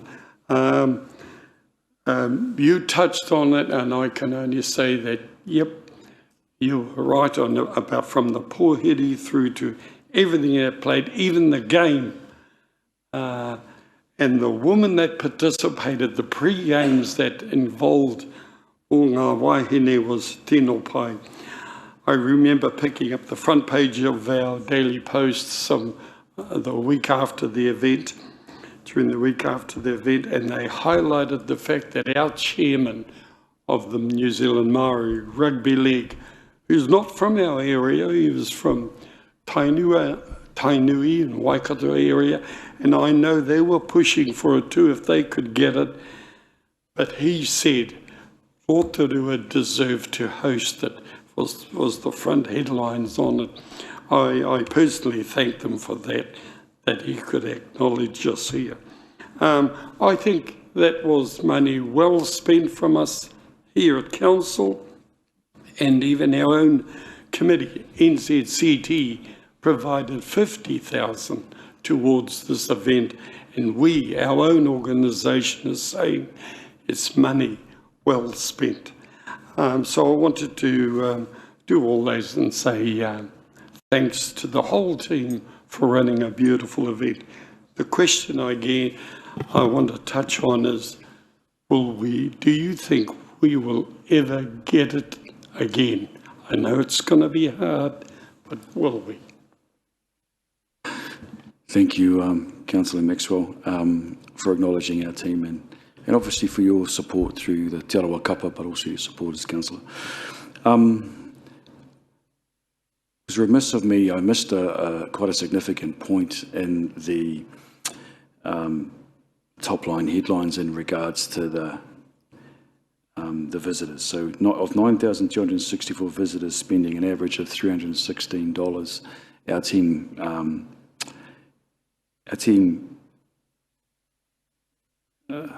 had a figure of $2.9 million spent in Rotorua. I think those kinds of numbers are really important for us to think about when we're talking with the NRL. I guess also, not only is it the economic spend, but it's the experience that the players had here and that their families had here. I know through the engagements here that the players felt at home, and that was the general feedback everywhere. So they likened Rotorua to, some of the Indigenous players likened Rotorua to a small Indigenous town, and they felt homely, and sadly some felt more at home here than they did in their own country. So I don't think there was much else that we could do as a place to attract our colleagues back. I guess something that I'm mindful of in a recent NRL game just down the road in Napier, we had some unsavoury incidents there that we also had a little bit of here that would be something we need to be mindful of should we be in that position again. Certainly the hope is that we are in a good, strong position to be able to have a return visit from our older relations from across the line. I don't think there's anything else that we could have done that wasn't already done by the people of Rotorua to enable that opportunity. I'm hopeful. Thank you. Councillor Lee, final question then. Thank you, Madam Chair. A couple of quick questions. Awesome event. I was pleased to be in the crowd and enjoyed an awesome day out. I happened to be at the Springfield Golf Course the night before when a lot of these guys actually took over the whole golf course and had a great day out. So I can tell you from first hand they were having a good time. And I think a couple of other councillors popped along as well. My question is, who took the risk of putting on the event? Was that council wearing the risk if it was a loss, or was it NRL, or?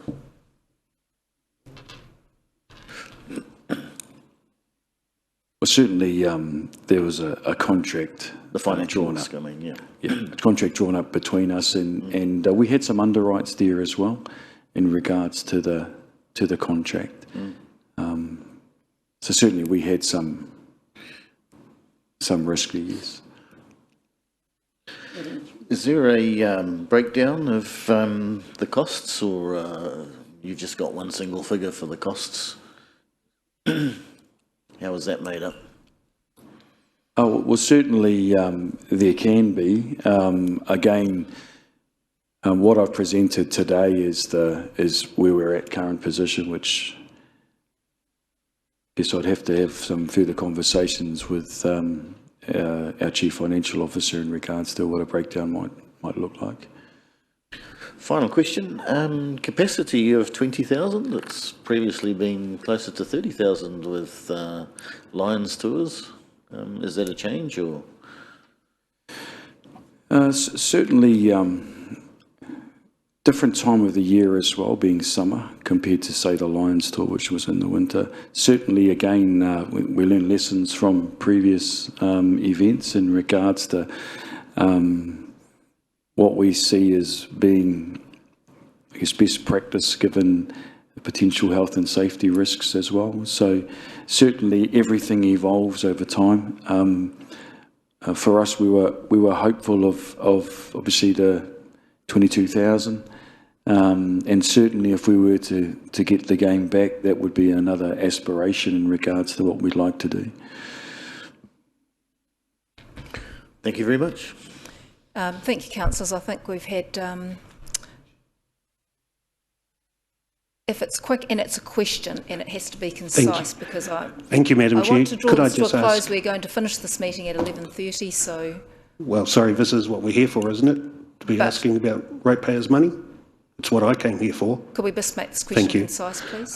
Could I just ask Anadu, and perhaps Mr Williams might want to comment, given the concerns and observations about the facility, if New Zealand ended up co-hosting or hosting the Rugby World Cup, which has been declined by France, are we in a position to hold multiple games? Thank you. Well, thank you, Councillor O'Brien. It's a good reminder in regards to a conversation I had with Greg Peters earlier in the week in regards to the Rugby League World Cup 25. So the intent of New Zealand Rugby League at the moment is for the game to be New Zealand, Pacific and PNG, Papua New Guinea, and a celebration of culture and what makes our game great. Recognising that 48% of the current NRL players are either Māori or Pacifica, and 86% of Māori and Pacifica participate in rugby league. So these are some numbers that were given to me by Greg Peters, who's the Chief Executive of New Zealand Rugby League, in regards to any future events. So they are currently working with Sport New Zealand, which includes Raelene Castle, Councillor Patterson, for conversations that you've been having. They're having conversations with Sport New Zealand, with MB, with MFAT who have interest, and also DFAT being the Australian equivalent because of the work that they do with not only Indigenous persons in Australia, but also across PNG. So in answer to your question, there is an interest from New Zealand Rugby League in 2025 in Rotorua. They certainly saw the value of the game here. And they're going through a feasibility study at the moment, bearing in mind that they are looking at New Zealand, Pacific and PNG at the moment. That's their broader ambit. I certainly think we could do something in regards to our stadium. I think there are some longer term questions of investment for us and for yourselves as councillors that we might need to bring back to you in regards to what that looks like. But if I think about the feedback from players in regards to that stadium, I'll share this with you. Latrell Mitchell, fast track. That was his words in regards to our place, fast track, and it felt homely for them. So it's for the players, it's a feel and a look, and they felt like our ground's fast track, not slow track. Slow track means they feel it gets in their head. So in answer to your question, yes, we could hold games here, and there's certainly a consideration for New Zealand Rugby League, but there's a long way to go between now and the the World Cup. Okay. Councillor Maxwell, one final question, concise as a question, please.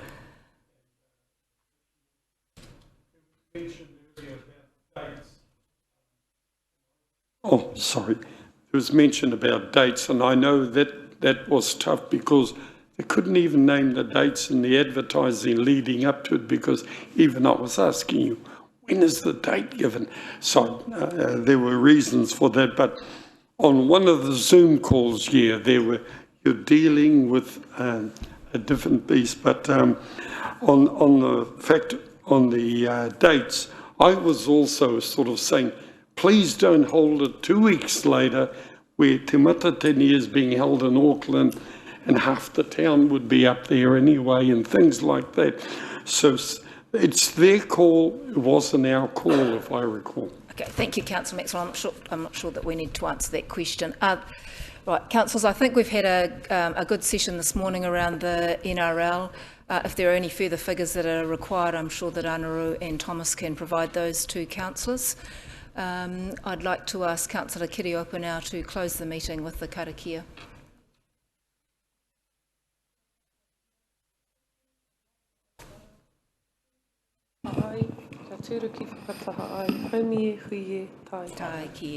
Thank you, councillors. I declare the meeting closed at 11:30.